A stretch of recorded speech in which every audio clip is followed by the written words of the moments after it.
Pukul 6 waktu Indonesia Tengah, Radio Republik Indonesia ND menghadirkan Warta Berita.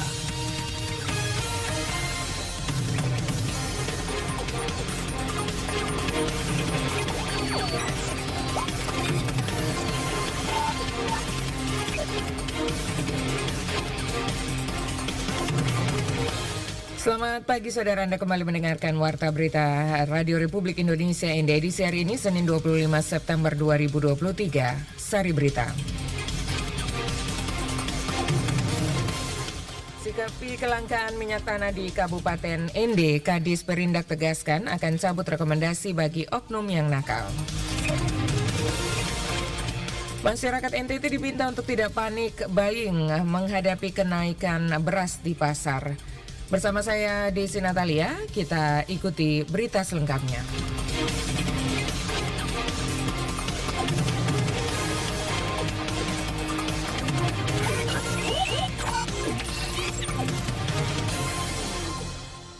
Saudara, kita mulai berita pertama. Masyarakat Kota ND meminta pemerintah Kabupaten ND melalui Dinas Perindustrian dan Perdagangan Kabupaten ND untuk segera mengambil langkah bijak dalam menyikapi kelangkaan minyak tanah yang terjadi saat ini. Seperti yang dilaporkan Rovinus Wula. Masyarakat Kota ND meminta pemerintah Kabupaten ND melalui Dinas Perindustrian dan Perdagangan Kabupaten ND segera mengambil langkah bijak dalam menyikapi kelangkaan minyak tanah yang terjadi saat ini. Hal itu disampaikan Ibu Fatimah, warga Kelurahan Pak Upire, Kecamatan ND Tengah, Kabupaten ND kepada RRI pada Sabtu 23 September 2023 di ND. Ibu Fatimah mengatakan selain kelangkaan minyak tanah saat ini, masyarakat juga menghadapi dengan kenaikan harga beras di pasaran. Hal ini sangat berdampak pada masyarakat kecil. Ibu Fatimah mengharapkan kepada pemerintah Kabupaten ND melalui Dinas Perindustrian dan Perdagangan segera menyikapi persoalan yang dihadapi masyarakat dan melakukan intervensi operasi pasar. Secara terpisah, Kepala Dinas Perindustrian dan Perdagangan Kabupaten ND Muhammad Sarir secara tegas mengatakan terkait kelangkaan minyak tanah di lapangan, jika ditemukan ada pelaku usaha di pangkalan dan agen minyak tanah yang nakal kemudian menjual tidak sesuai mekanisme dan prosedural yang diatur, maka pihaknya akan mencabut izin atau rekomendasi yang diberikan. Kadis Perindak mengatakan, terkait kelangkaan minyak tanah yang terjadi saat ini, beberapa waktu sebelumnya pihaknya sudah berkoordinasi dengan para agen dan meminta masing-masing agen 1 hari sebelum pendropingan ke pangkalan, daftarnya dikirim ke Disperindak sehingga pada saat pendropingan petugas ikut melakukan pengawasan di lapangan. Kami minta kepada agen 1 hari sebelum pendropingan ke pangkalan, kami minta daftarnya dikirimkan ke Disperindak. Nah, dengan itu pada saat pendropingan kami sama melakukan pengawasan di lapangan seperti itu. Dan setelah kami turun lapangan itu, sehingga yang sebelumnya mungkin mereka jual di tempat-tempat yang segala macam, tapi sekarang yang kami katakan mereka jual di wilayah sekitar pangkalan itu berada. Nah, seperti itu. Dan itu dulu kami sudah melibatkan pemerintahan kecamatan dan kelurahan untuk melakukan pengawasan di lapangan.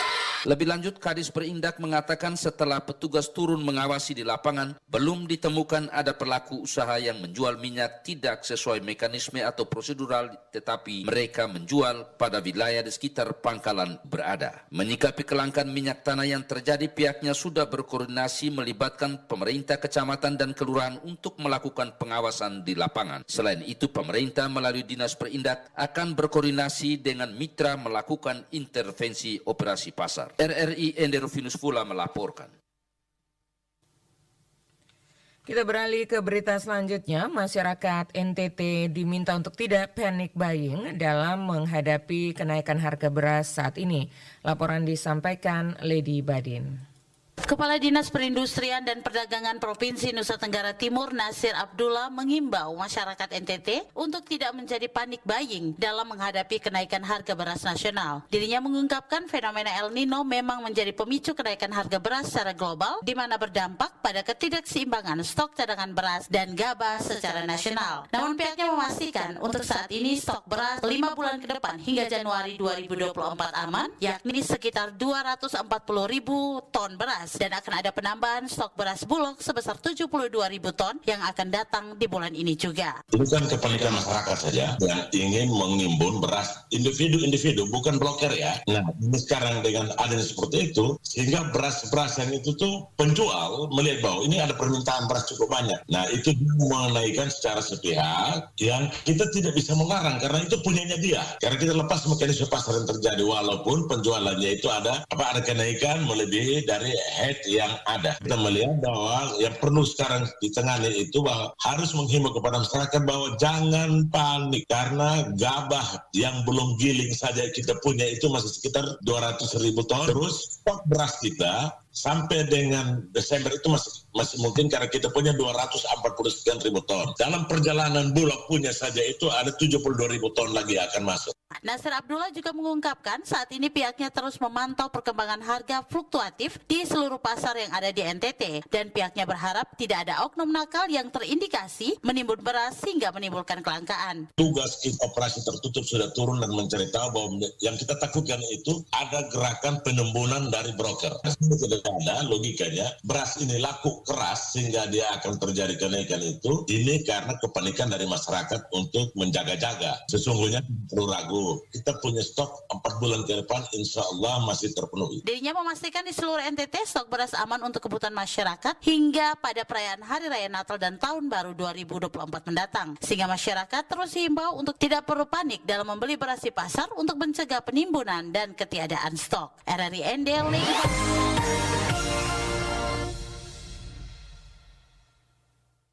Saudara, masyarakat di 32 desa di 4 kecamatan Lembata mengalami krisis air bersih akibat kemarau panjang yang melanda kabupaten tersebut. Untuk mendapatkan air bersih, masyarakat mengandalkan suplai air yang dilakukan oleh Badan Penanggulangan Bencana Daerah BPBD Kabupaten Lembata.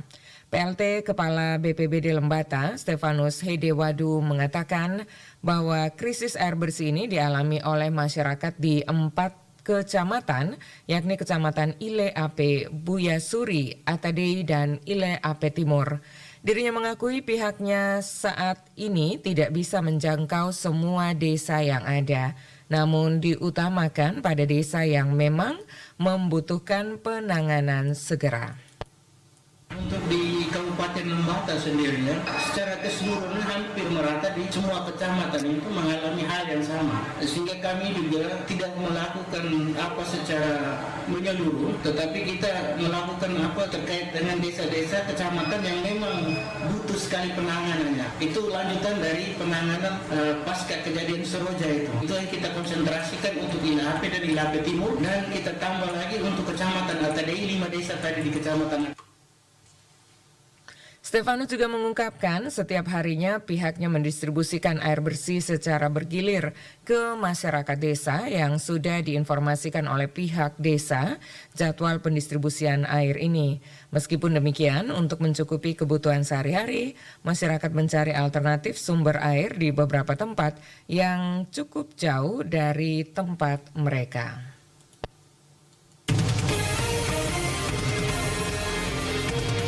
Anda sedang mendengarkan Warta Berita RRI ND. Dalam rangka Hari Ulang Tahun Farmasi Sedunia yang diperingati setiap tanggal 25 September, Ikatan Apoteker Indonesia Cabang ND menggelar kegiatan sosialisasi tata cara mendapatkan, menyimpan, menggunakan, dan membuang dengan benar. Selengkapnya laporan disampaikan Rosa Dalima.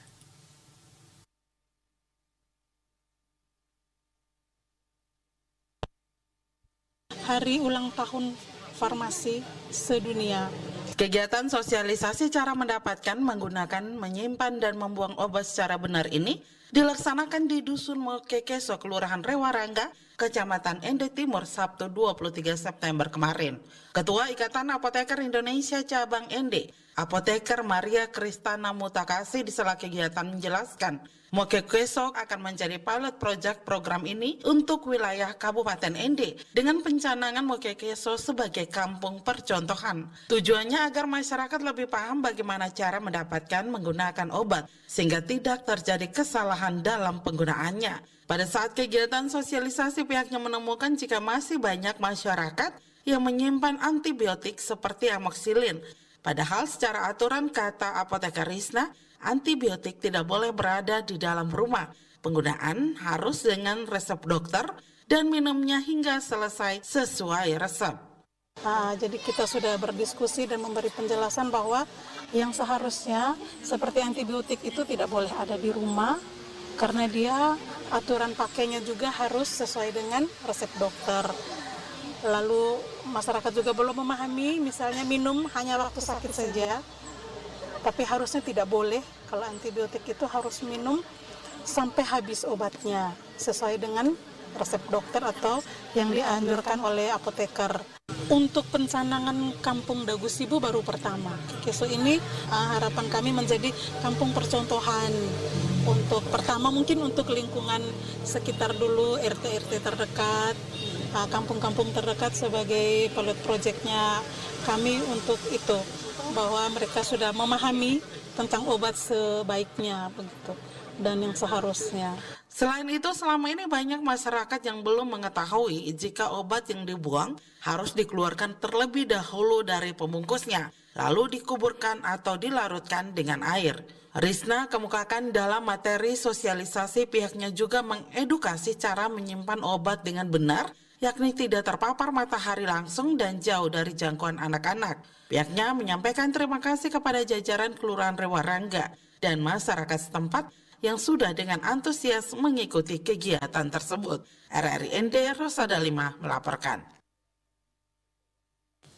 Tahun 2023, Kabupaten ND tidak mendapatkan kuota atau formasi CPNS. Tahun ini, Kabupaten ND hanya diberikan formasi aparatur sipil negara dari jalur pegawai pemerintah dengan perjanjian kerja atau P3K. Kepala Badan Kepegawaian dan Pengembangan SDM ND, Francisco Versailles, kepada RRI di ND pada Jumat 22 September 2023 yang lalu mengatakan, pada tahun ini Kabupaten ND hanya mendapatkan formasi ASN dari jalur P3K sebanyak 997 orang yang terdiri dari 200 orang untuk tenaga kesehatan dan 797 orang untuk formasi guru. Terkait dengan formasi P3K di ND, Francisco menjelaskan saat ini para pelamar sedang mengikuti tahapan pendaftaran melalui akunnya masing-masing. Selanjutnya para pelamar akan mengikuti tes seperti tahun-tahun sebelumnya dan dirinya menjelaskan bahwa bagi peserta yang lulus sesuai informasi dari pusat, SK untuk tenaga P3K akan diserahkan pada bulan Januari 2024 mendatang.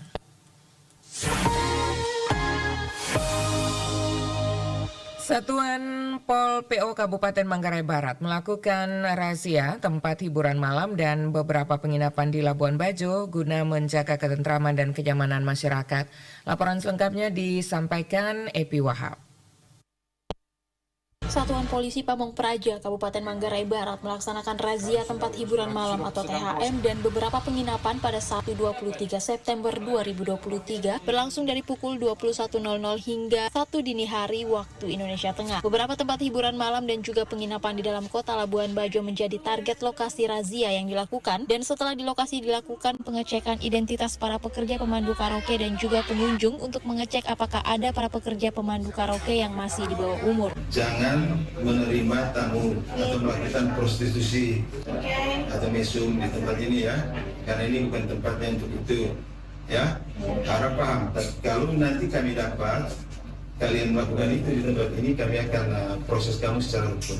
Kepala Satuan Polisi Pamong Praja Kabupaten Manggarai Barat, Yeremias Ontong, menyampaikan terkait operasi THM ini untuk menjaga ketertiban serta ketentraman masyarakat khususnya Labuan Bajo. Malam ini kami melakukan kegiatan rutin ya, operasi rutin terkait dengan ketertiban dan ketentraman masyarakat khususnya di kota Labuan Bajo.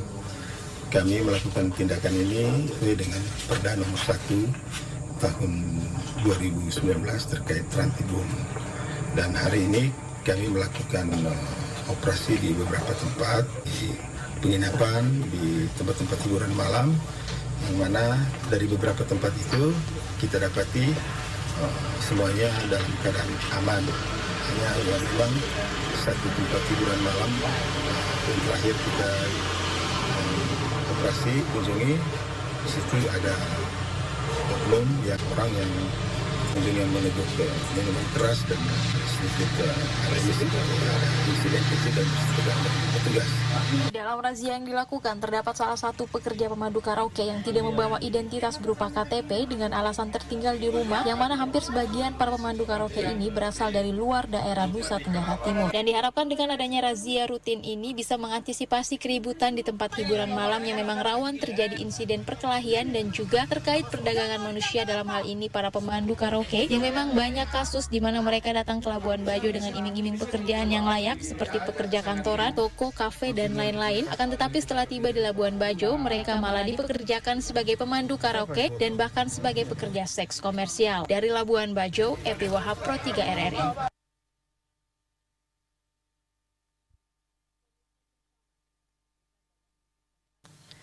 Kementerian Komunikasi dan Informatika meningkatkan sinergi dengan Dewan Perwakilan Daerah Republik Indonesia (DPD RI) untuk memberantas judi online. Menkominfo Budi Ari Setiadi mengatakan sinergi akan dilakukan dengan memperkuat literasi digital masyarakat yang ada di daerah. Menkominfo menegaskan penanganan konten negatif termasuk judi online menjadi kewenangan lembaga yang dipimpinnya sesuai dengan amanat Undang-Undang Nomor 11 Tahun 2008 tentang Informasi dan Transaksi Elektronik beserta perubahannya.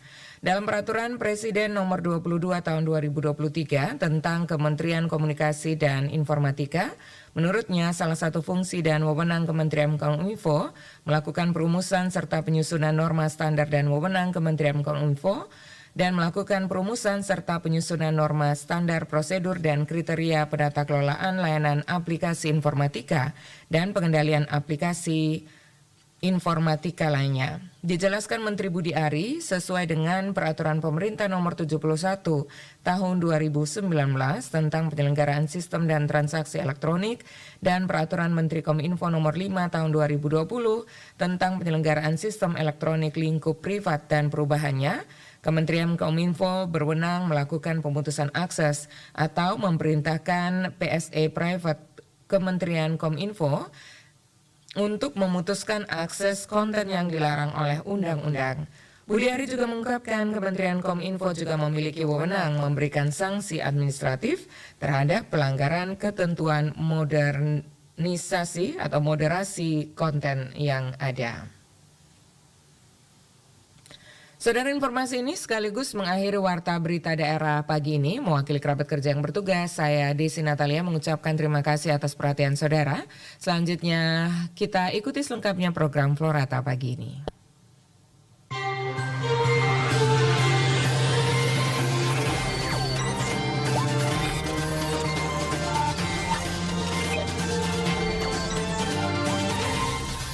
Terima kasih Anda telah mengikuti Warta Berita RRI ND.